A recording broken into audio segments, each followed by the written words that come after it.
There's also obviously health and safety in relation to the bath, because I tried to get this bath seat out and it had already stuck to the bath.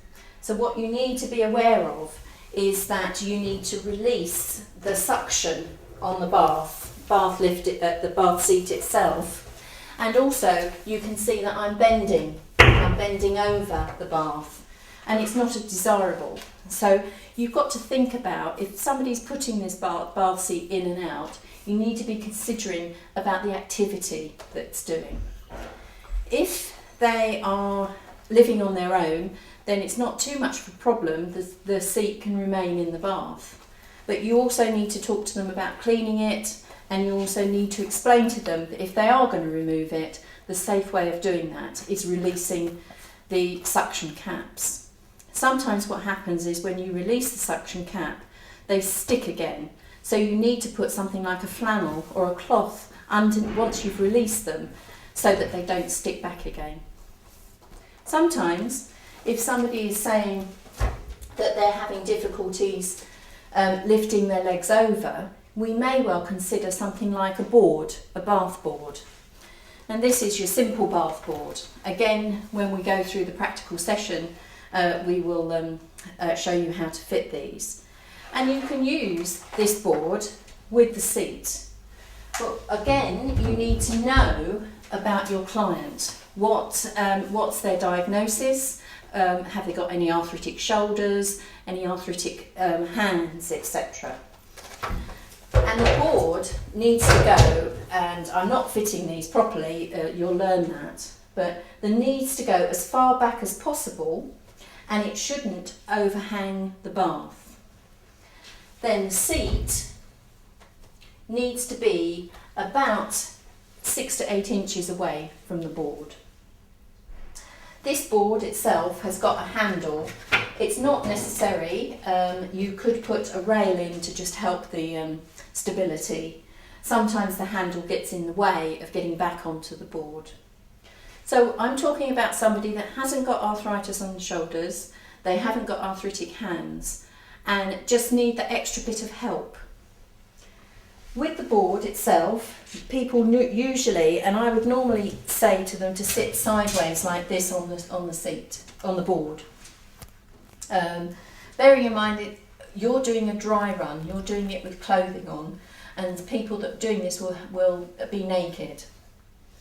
The rail sometimes is helpful, but what needs to happen is that people need to lift their legs up and over the bath, and then shift into the middle. That action itself, a bit like the bed, needs abdominal control, abdominal muscle. Then the next thing somebody needs to do is to go down onto the seat, and this is where shoulders and leg length, leg strength comes in. So they need to come down onto the seat, and this is where they have their bath. They don't go any lower than this. When they've had their bath, they normally would let the water out. They need to bend their knees.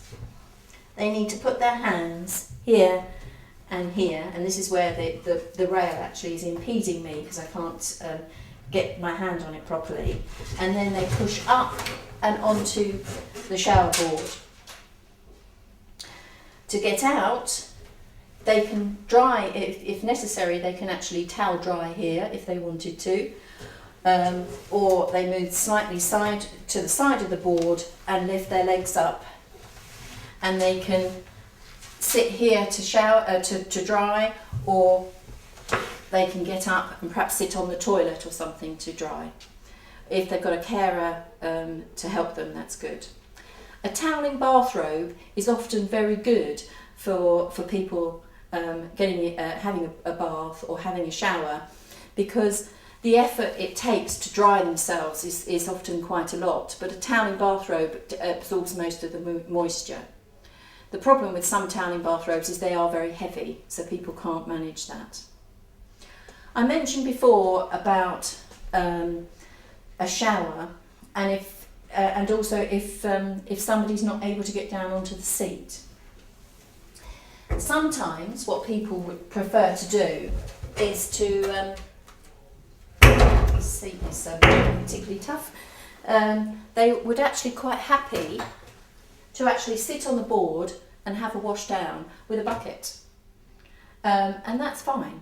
That's their choice. If they want to do that, then that's okay. So often what people will do, particularly with a carer, is they would prefer to actually sit on a board and the carer will help wash them down. Or they're quite happy just to soak their feet. This is the client's choice. It's not what you want. You would want a full-blown shower or a full-blown bath. Some clients are happy with just sitting on the board.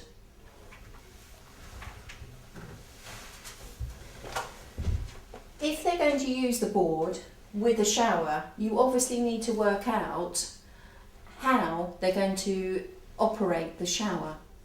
And sometimes the shower is off the taps. Again, if somebody is not able to move out the way quickly enough and the water temperature changes in the shower, they could scald themselves. So again, as I said before, you need to risk assess this activity.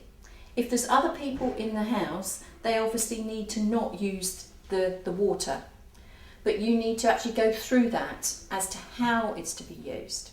If somebody's got sensation problems, so somebody with multiple sclerosis, for instance, will not know necessarily that they're being burnt or being scalded.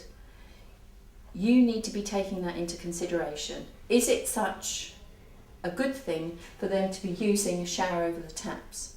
Is it something, should they be actually needing a temperature controlled shower?